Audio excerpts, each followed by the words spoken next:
வணக்கம். எல்லோரும் எப்படி இருக்கீங்க? ஹாப்பி தீபாவளி.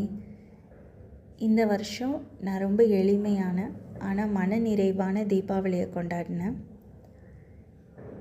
எங்களுக்கு கல்யாணமாகி 10 வருஷத்துக்கு அப்புறம் தான் குழந்தை பாக்கியம் கிடச்சிது.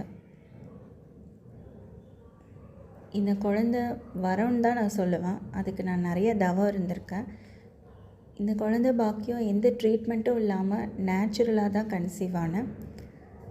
நான் ப்ரெக்னெண்ட்டாக இருக்கும்போதே இந்த ஜேர்னியில் எனக்கு ரொம்ப ஹபாடா அப்படின்னு இருந்துச்சு.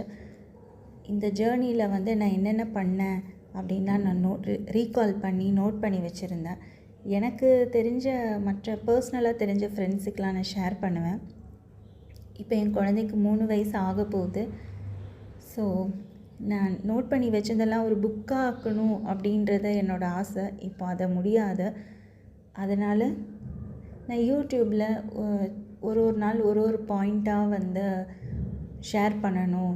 இன்னும் குழந்தைக்காக ஏங்கிட்டு இருக்கவங்களுக்கு அது உதவியாக இருக்கலாம் அப்படின்னு நான் நினைக்கிறேன்.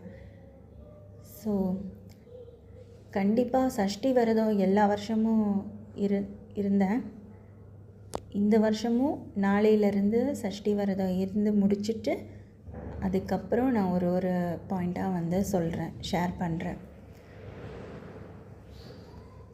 நாளையிலேருந்து ஒரு நாள் சஷ்டிக்கான வீடியோஸ் இல்லை ஷார்ட்ஸ் போட ட்ரை பண்ணுறேன். எல்லாருக்கும் குழந்தை பாக்கியம் கண்டிப்பாக கிடைக்கும். எல்லாருக்கும் கிடைக்கணும்னு அந்த முருகப்பெருமானை நான் வேண்டிக்கிறேன். ஓம் சரவண பவ. முருகன் ரொம்ப சக்தி வாய்ந்தவர், கண்டிப்பாக கொடுப்பார்.